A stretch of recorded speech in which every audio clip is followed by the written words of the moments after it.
जय हिंद दोस्तों। आज हम सेंट ऑब्जेक्टिव बुक से ऐतिहासिक स्रोत पढ़ेंगे। क्वेश्चन नंबर 1, बीते हुए युगों की घटनाओं के संबंध में जानकारी देने वाले स्रोत को ऐतिहासिक स्रोत कहा जाता है। निम्नलिखित में कौन सा कथन सही है? साहित्यिक स्रोत की तुलना में पुरातात्विक स्रोत अधिक प्रमाणिक होते हैं। सही है, साहित्यिक स्रोत की तुलना में पुरातात्विक स्रोत जो होते हैं अधिक प्रमाणिक होते हैं। ये हो जाएगा। किस वेद में प्राचीन वैदिक युग की संस्कृति के बारे में सूचना दी गई है? ऋग्वेद में वैदिक युग की संस्कृति के बारे में सूचना दी गई है ऋग्वेद में। कौन सा ग्रंथ श्रुति ग्रंथ का अंग नहीं माना जाता है? पुराण को श्रुति ग्रंथ का अंग नहीं माना जाता है। कौन सा अंग है? संहिता, ब्राह्मण और उपनिषद। पुराण को श्रुति ग्रंथ का अंग नहीं माना जाता है। निम्नलिखित में कौन सा ग्रंथ यह दावा करता है जो उस ग्रंथ में है वह विश्व में है और जो उस ग्रंथ में नहीं है वह विश्व में अलभ्य है? यह हो जाएगा आपको महाभारत। निम्नलिखित में कौन सा ग्रंथ यह दावा करता है जो उस ग्रंथ में है वह विश्व में है और जो उस ग्रंथ में नहीं है वह विश्व में अलभ्य है? महाभारत। त्रिपिटक धर्म ग्रंथ है किसका? बौद्धों का। त्रिपिटक जो है बौद्धों का धर्म ग्रंथ है। जातक किसका ग्रंथ है? जातक भी, त्रिपिटक और जातक दोनों बौद्धों का धर्म ग्रंथ है। मिलिंद पन्हो, मिलिंद के प्रश्न राजा मिलिंद और किस बौद्ध भिक्षु के मध्य संवाद के रूप में है? मिलिंद पन्हो जो है राजा मिलिंद और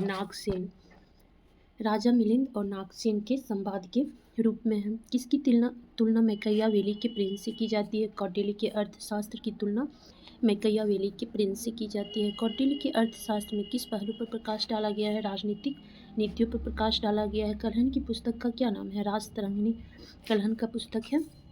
अष्टाध्यायी पाणिनि का पुस्तक है। महाभाष्य के रचनाकार कौन है? महाभाष्य के रचनाकार पतंजलि। महाभाष्य पतंजलि। कालिदास द्वारा रचित मालविकाग्नि मित्रम नाटक का नायक था। मालविकाग्नि मित्रम नाटक का नायक था अग्निमित्र। कालिदास द्वारा रचित मालविकाग्नि मित्रम नाटक का नायक था अग्निमित्र। हर्षचरित्र बाणभट्ट द्वारा लिखा गया। हर्षचरित्र बाणभट्ट।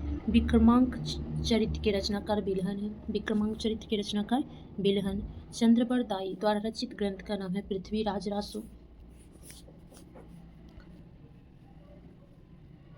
निम्न में कौन सिकंदर के साथ भारत आने वाला इतिहासकार नहीं था? हेरोडोटस। हेरोडोटस जो है सिकंदर के साथ भारत आने वाला इतिहासकार नहीं था। सिकंदर के साथ भारत कौन कौन आया था? निर्याकस, आनेसिक्रिटस, एरिस्टोबुलस। किस विदेशी यात्री ने भारत का दौरा सबसे पहले किया था? मेगास्थनीज। मेगास्थनीज जो है भारत का दौरा सबसे पहले किया था। मेगास्थनीज की पुस्तक का नाम है इंडिका जोग्राफिया। जोग्राफिया की रचना किसने किया था? एस्ट्रेबो ने।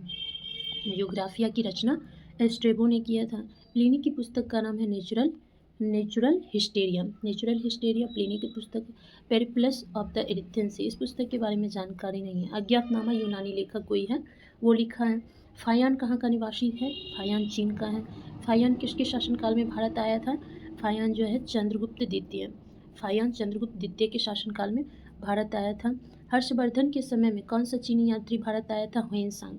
ह्वेनसांग जो है हर्षवर्धन के समय भारत आने वाला चीनी यात्री था। 9वीं सदी में भारत आए अरब यात्री सुलेमान ने किस साम्राज्य को रोमा कहकर संबोधित किया था?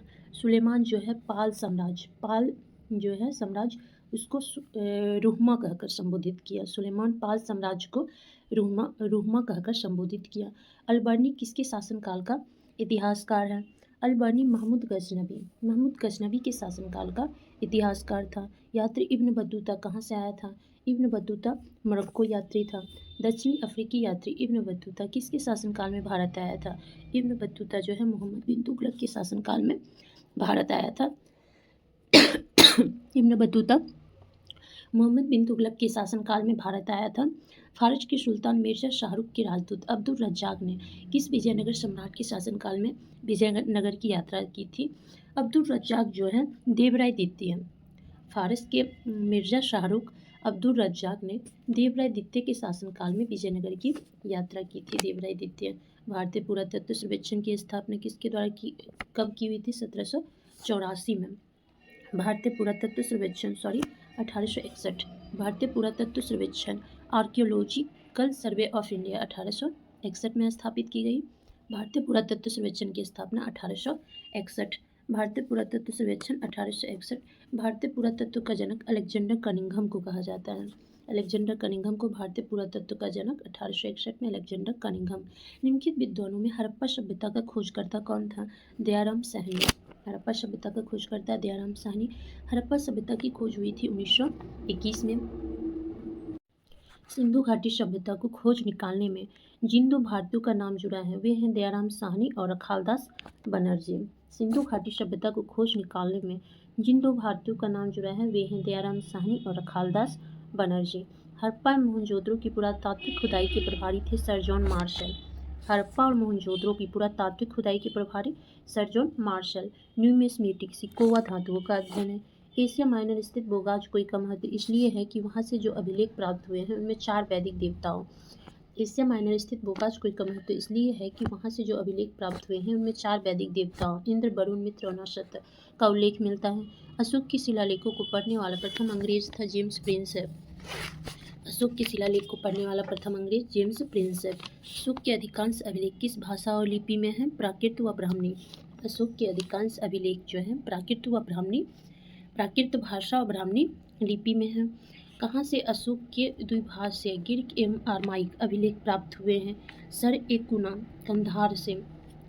अशोक के द्विभाषीय गिर्क एवं आर्माइक अभिलेख सर एकुना, कंधार से प्राप्त हुए हैं। अशोक के मानसेहरा, पाकिस्तान और शहबाजगढ़ी, पाकिस्तान से प्राप्त शिलालेख में किस लिपि का प्रयोग किया गया है? अशोक के मनसेहरा, पाकिस्तान और शहबाजगढ़ी, पाकिस्तान से प्राप्त शिलालेखों में जो है खरोष्टी लिपि का प्रयोग किया गया है। प्राचीन भारत में कौन सी एक लिपि दाई से बाई और लिखी जाती थी? खरोष्टी लिपि दाई से बाई लिखी जाती थी। हेलियोडोरस का बेशनगर अभिलेख संदर्भित करता है। हेलियोडोरस का बेशनगर अभिलेख संदर्भित करता है केवल वासुदेव से। निम्न में कौन सा अभिलेख कलिंग नरेश खारवेल से संबंधित है? हाथी गुफा अभिलेख। कलिंग नरेश खारवेल से संबंधित है हाथी गुफा अभिलेख। सर्वप्रथम भारत में विशुद्ध संस्कृत भाषा में लंबा अभिलेख किस राजा द्वारा जारी किया गया था? सर्वप्रथम भारत में विशुद्ध संस्कृत भाषा में लंबा अभिलेख जो है सतक्षत्रप रुद्रदामन द्वारा जारी किया गया। काव्य शैली का प्राचीनतम नमूना किसके अभिलेख में मिलता है? रुद्रदामन के अभिलेख में। काव्य शैली का प्राचीनतम नमूना रुद्रदामन के अभिलेख में मिलता है। किस अभिलेख में चंद्रगुप्त मौर्य और अशोक दोनों का उल्लेख मिलता है? महाक्षत्रप रुद्रदामन का जूनागढ़ अभिलेख में चंद्रगुप्त मौर्य और अशोक दोनों का उल्लेख मिलता है।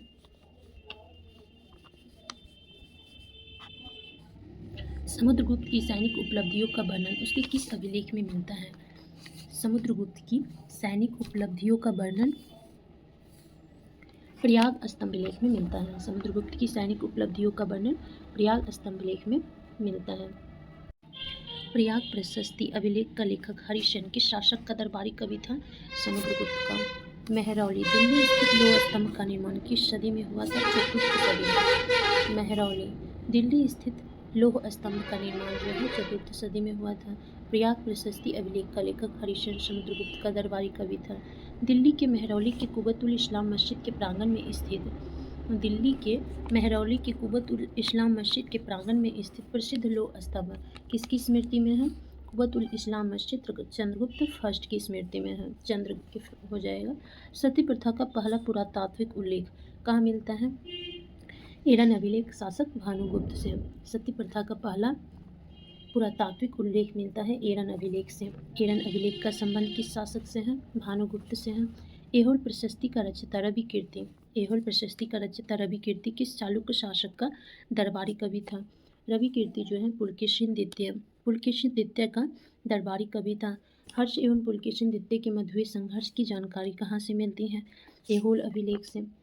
हर्ष और पुलकेशिन द्वितीय के मध्य हुए संघर्ष की जानकारी मिलती है ऐहोल अभिलेख से। कवि कालिदास के नाम का उल्लेख किस लेख में मिलता है?